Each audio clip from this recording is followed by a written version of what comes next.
Well, several of you know me already, but I'm Andrea Runnels. I don't know where to look. I don't know where the camera is on here. I feel weird. I am a fifth grade teacher in Metro Atlanta, Georgia, and I love teaching social studies, and I love making it interesting for my kiddos. And I have a lot of English language learners, so we kind of have to do things to get their attention and to break it down and make it easier for them to understand. So I enjoy doing that. And this year I'm taking a gifted endorsement, and so I've enjoyed learning some new strategies to do things more creatively and involve more collaboration and problem solving. So that's who I am. I blog at runningthingswithrunnels.com, and I also have a TPT store with the same name, Running Things with Runnels. And we have my friend Tania in here, and we have Michelle, and Michelle's going to pop in and share some awesome things that she does, because she does some creative things for social studies for sure.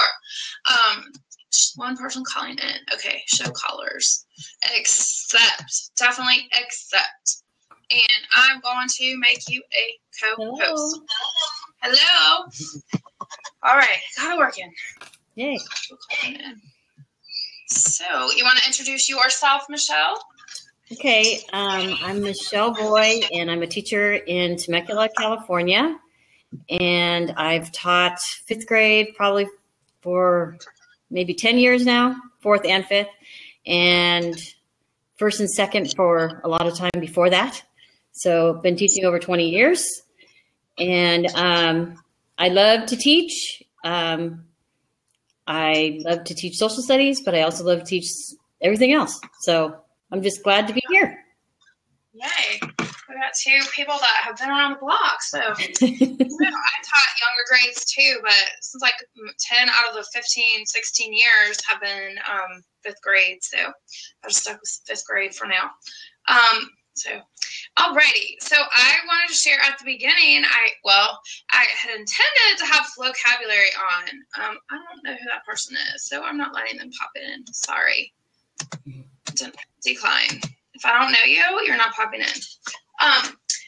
Vocabulary is definitely something that I like using at the beginning of a lesson as a hook, because they're catchy, they are engaging, they are not cheesy, and they are memorable. I tell the kids we watch the vocabulary to remember the things, and then we'll watch like brain pop clips to explain them a little more.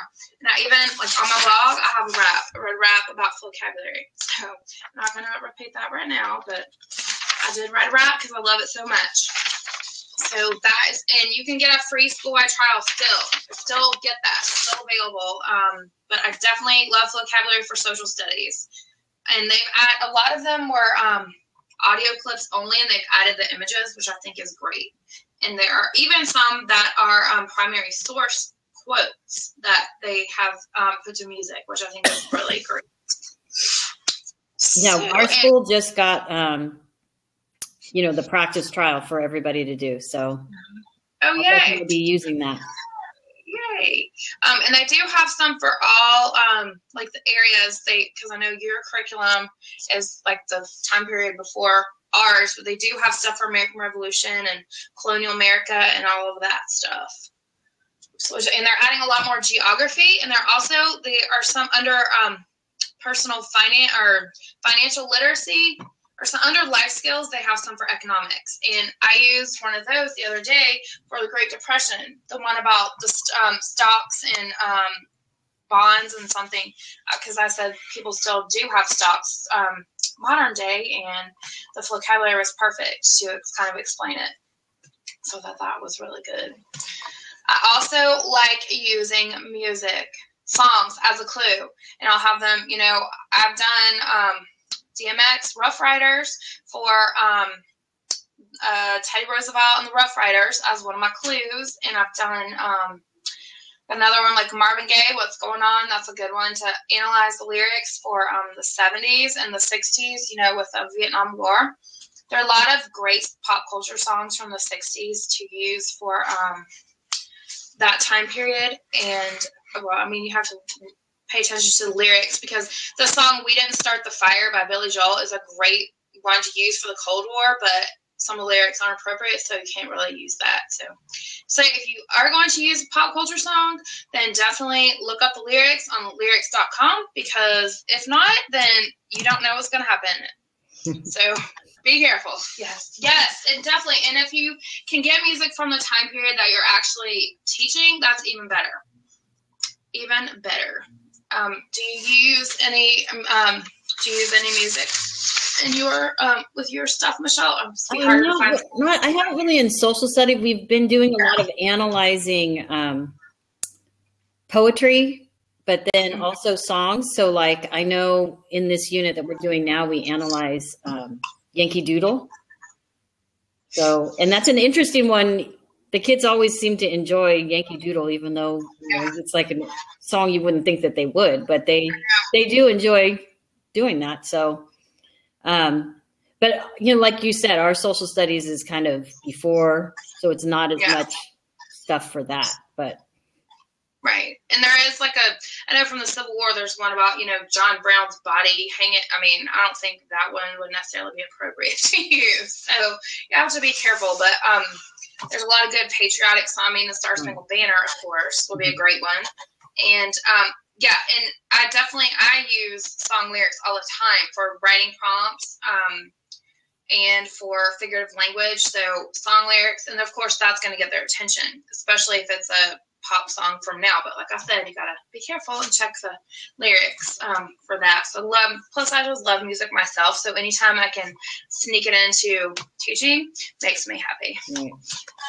Definitely. Another one I use, another hook would be, and here's another one you got to be careful. IMDb, the movie it's imdb.com. It is International Movie Database, and I just typed that into the comments. That is a website where you can look up every single movie ever made and see who was in it. You can get a trailer for most of them. You can look up a topic and if you want to know movies about that. And you can show movie trailers, or with the Roaring Twenties, I just took a screenshot of a picture from The Great Gatsby. I did not show the movie trailer for that one because it was too much into the love story, and we were not trying to go there with Roaring Twenties. So, of course, you cannot use a screenshot of a movie picture for any kind of paid product or anything, but in your classroom, you could do that. Because I have a snipping tool on my computer, and I just did a screenshot. So that one was really good. The movie about Jesse Owens' Race is going to be an amazing movie trailer, because we are doing the Roaring 30s. No, we did the Roaring 20s, and we're doing the Great Depression now. And so I'm going to show my kids that, because it is really powerful. Selma is another amazing movie trailer. So that's something to think about too. But like I said, do not show them. First of all, they do have ads on IMDb, but there's never been an inappropriate ad. But don't just show them in the heat of the moment, just like you wouldn't with YouTube, because I showed A League of Their Own with Madonna and Tom Hanks, the movie about the Rockford Peaches. And, of course, the one clip they show is Madonna talking about her, uniform, blah, blah, and female whatever. And I was like, oh, good Lord. So I have learned to fully preview those before I show them. But movie trailers is another option. Have you ever made your own movie trailer? I haven't, but I'm getting my Donors Choose project got funded, and I'm getting an iPad as part of it. And I know that Cammie Butterfield did one about iMovie on iTeach Network, and I'm excited about using that program because I think the kids would really like that too. Yeah, it's totally, because it's short and it doesn't take you very long, but the kids totally get into whatever it is you're teaching. So yeah, definitely a good one.